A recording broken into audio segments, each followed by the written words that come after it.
नमस्कार दोस्तों, आज की कहानी का शीर्षक है शक्ति समान हो सकती है पर श्रेष्ठता चरित्र और विचार ही तय करते हैं। एक दिन नारद मुनि आकाश मार्ग से नारायण नारायण का जाप करते हुए जा रहे थे। तभी उनके मस्तिष्क में एक अजीब सा प्रश्न आया तथा वे ब्रह्मलोक पहुंचे। ब्रह्मलोक पहुंचकर उन्होंने अपने पूज्य पिता ब्रह्मा जी को दंडवत प्रणाम किया। नारद को सामने देख ब्रह्मा जी ने पूछा, कहो पुत्र, आज कैसे आना हुआ? कोई विशेष प्रयोजन अथवा कोई समस्या? नारद जी ने उत्तर देते हुए कहा, पिताश्री, ऐसा कोई विशेष प्रयोजन नहीं है, परंतु एक प्रश्न मन में खटक रहा है। तो विलंब कैसा? निसंकोच अपना प्रश्न पूछो। ब्रह्मा जी ने कहा, पिताश्री, आप सारी सृष्टि के परम पिता हैं। देवता और दानव आपकी ही संतान हैं। भक्ति और ज्ञान में देवता श्रेष्ठ हैं, तो शक्ति तथा तपाचरण में दानव श्रेष्ठ हैं। परंतु मैं इसी प्रश्न में उलझा हुआ हूँ कि इन दोनों में कौन अधिक श्रेष्ठ है, और आपने देवों को स्वर्ग और दानवों को पाताल लोक में जगह ही दी, ऐसा क्यों? इन्हीं प्रश्नों का उत्तर जानने के लिए मैं आपकी शरण में आया हूँ।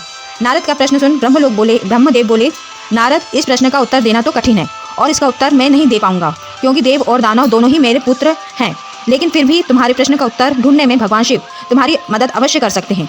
ब्रह्मदेव से आज्ञा लेकर नारद मुनि महादेव शिव के पास गए तथा उनके सामने अपनी समस्या रखी।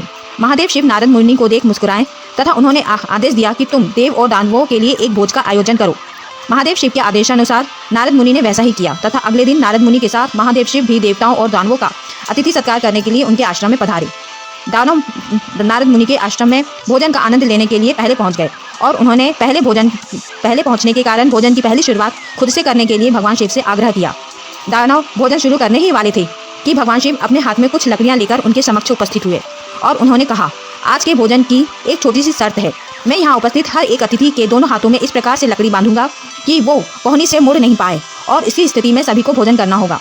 कुछ देर बाद सभी असुरों के हाथों में लकड़ियां बंध चुकी थी। अब असुरों ने खाना शुरू किया, पर ऐसी स्थिति में कोई कैसे खा सकता था?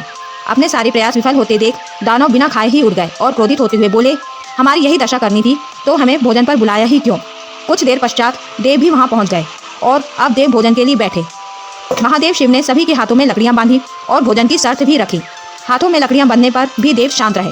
वे समझ चुके थे कि खुद अपने हाथ से भोजन करना संभव नहीं है, अतः वे थोड़ा आगे खिसक गए और थाली से अन्न उठाकर सामने वाले को खिलाकर भोजन आरंभ किया। बड़े स्नेह के साथ वे एक दूसरे को भोजन खिला रहे थे और आनंद ले रहे थे।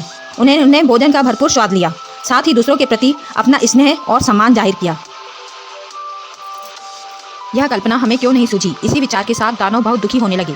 नारद जी यह देखकर मुस्कुरा रहे थे। नारद जी ने भगवान शिव से कहा, हे देवों के देव, आपकी लीला अगाध है। युक्ति युक्त और शक्ति सामर्थ्य का उपयोग स्वार्थ हेतु करने की अपेक्षा परमार्थ के लिए करने वाले का जीवन ही श्रेष्ठ होता है। दूसरों की भलाई में ही अपनी भलाई है। यह आपने सब प्रमाण दिखा दिया और मुझे अपने प्रश्नों का उत्तर भी मिल गया।